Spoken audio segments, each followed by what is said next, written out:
I got an email from a young woman in Little Rock, Arkansas, and her name was Amanda, and the email went something like, hi, you don't know me, my name is Amanda, and I was diagnosed with stage 3 colon cancer when I was 24. And I was shocked to, all of a sudden I finally had this like sister basically. And it was the greatest feeling to just not be alone anymore. So Amanda and I started emailing each other and just kind of became online buddies and, started this friendship. It wasn't always about colon cancer. We talked about her kids, we talked about her husband, her ex-husband. We talked about, religion. We talked about lots of things. We talked about cute boys. We talked about a lot of different things. It wasn't always about colon cancer, and that was the cool thing. We just kind of got it with each other. We understood each other. Fast forward a year and a half, and I got another one of these emails that, hey, you don't know me, my name's Hannah, and I'm Amanda's cousin, and I don't think she's told you this, but her doctor has just given her a few months to live. And more than anything, she really wants to meet you. So if her family were to buy you a plane ticket, would you fly out here to Little Rock and meet her? And I didn't even think twice. By the next morning, I already had somebody give me their frequent flyer miles, and I was scheduled to be on a plane that weekend.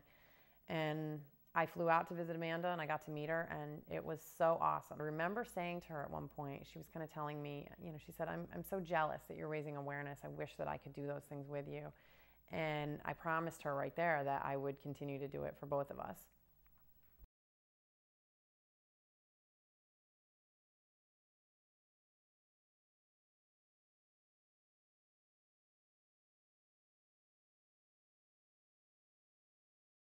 When I met Molly and Hannah in Philadelphia, we talked at length about finding other young survivors of colon cancer. And I asked them, in their experience with traveling with the colossal colon, had they come across a lot of young survivors? And they said that they had. They had met different people in different cities who were in their 20s, 30s, 40s, and had been affected by colon cancer. And I remember us discussing how great it would be to get people together who had experienced colon cancer at a young age. And just sort of, I think, even as a joke, mentioned, well, we should make a calendar. We should make a calendar where colon cancer survivors show their scars and are proud of it, and we could get a bunch of people together at the same time. I don't think that I really thought, leaving that day, that this would ever happen. Well, the first photo shoot, we really didn't know what we were doing. And we just kind of had this crazy idea. We had talked to Erica about it, but we literally decided to do it kind of at the last minute because we will have brought together 12 young women, many of whom had never met another young colon cancer survivor in their lives. I think we didn't really have reservations about using the house, mainly because it's a big house and it should be used for this kind of thing. It's kind of with just two of us rattling around in it, it's not very well utilized, so we're delighted to have groups. We're fortunate in this area to have a number of neighbors that have summer homes, and they allow us to use portions of those homes for housing people.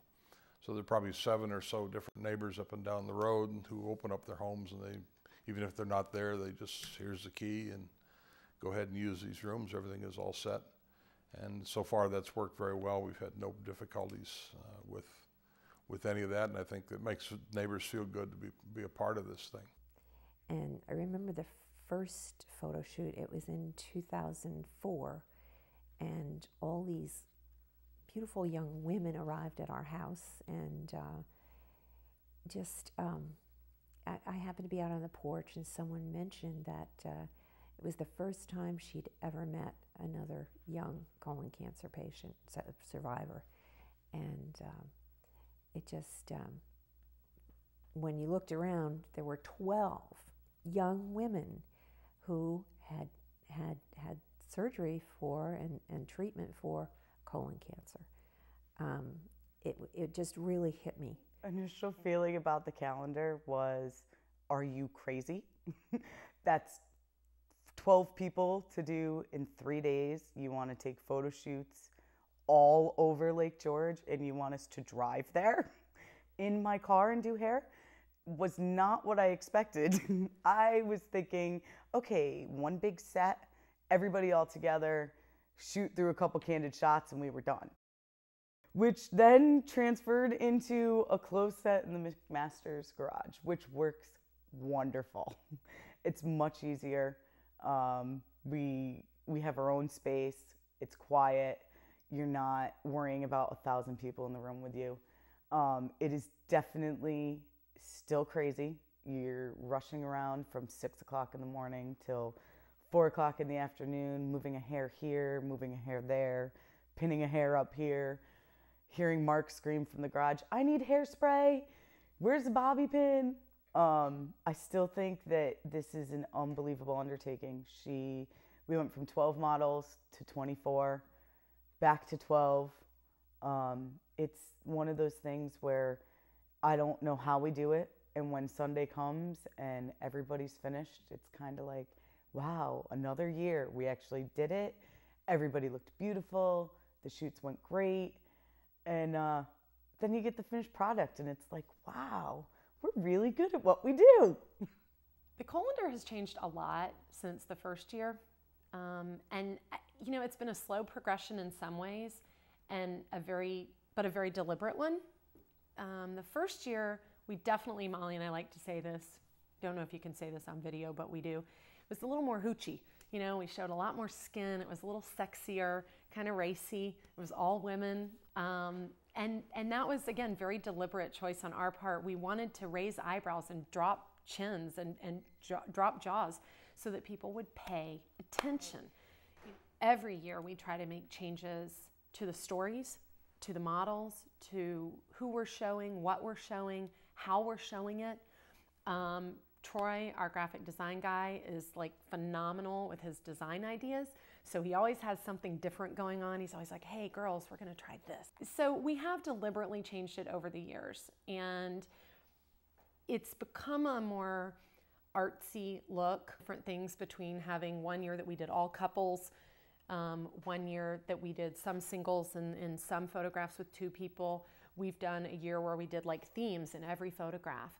And so we just kind of keep changing it up a little bit every year and try to make it new and fresh for people so that it's still interesting, so that people we still want those jaws to drop every year and go, oh my gosh, we can't believe they did this, you know, this year.